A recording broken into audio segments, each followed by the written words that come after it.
From the PEP room, these are the latest stories that we're covering at this hour. NBC News is reporting that in an interview with popular podcaster Joe Rogan, Republican vice presidential nominee JD Vance suggested that he and Donald Trump can win the normal gay guy vote, and that families with transgender children are looking for an edge in Ivy League college admissions.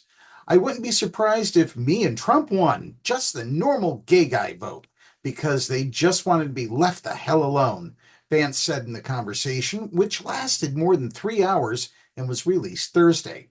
Now you have all this crazy stuff on top of it that they're like, no, we didn't want to give pharmaceutical products to 9-year-olds who are transitioning their genders. The friendly and wide ranging interview came less than a week after Trump held his own 3 hour interview with Rogan, whose podcast has more than 17 million YouTube subscribers, and less than a week before Election Day. An early portion of the interview focused heavily on transgender people and transition related medical care, which Vance described as, quote, pharmaceutical conversion therapy for gay people. Newsweek is reporting that the Democrats have launched a new scheme to educate voters about Project 2025 that involves putting ads on Grindr, the LGBTQ plus dating app.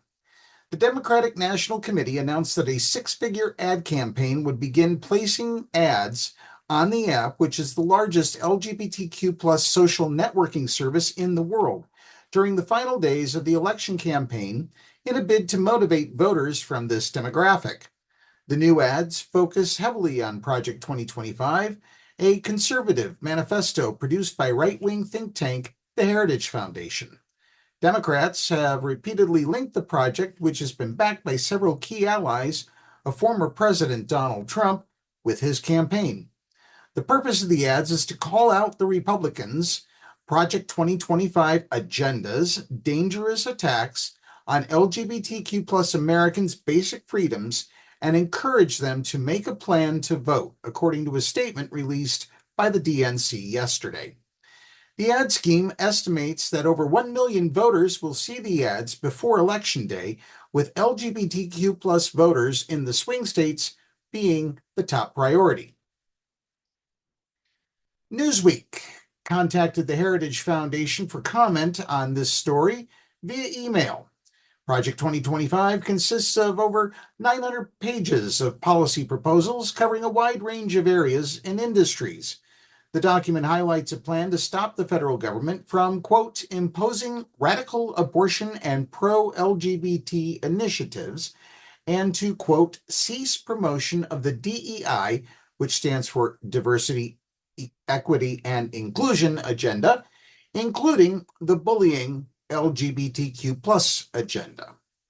The project's Life Agenda section calls for the reversal of many pro-LGBT policies implemented by President Joe Biden, with one section reading, the next secretary should reverse the Biden administration's focus on LGBTQ plus equity, subsidizing single motherhood, disincentivizing work, and penalizing marriage, replacing such policies with those encouraging marriage, work, motherhood, fatherhood, and nuclear families. Courthouse News Service is reporting that the federal government asked a Sixth Circuit panel on Wednesday to lift an injunction that blocked its interpretation of Title IX protections in 6 states. The injunction is keeping a plethora of sex discrimination rules from going into effect, including those that allow students to use bathrooms and other sex-separated school facilities that correspond with their gender identity. Title IX was enacted in 1972, prohibits sex-based discrimination in schools and educational programs that receive funding from the federal government.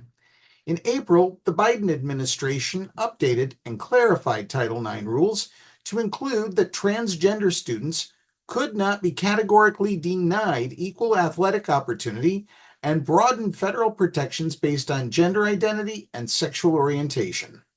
Challenging the update are 6 states, Christian educators, and a teenage girl who filed suit in April, claiming that changing the definition of sex to include gender discrimination was unlawful. Their argument found agreement in federal court.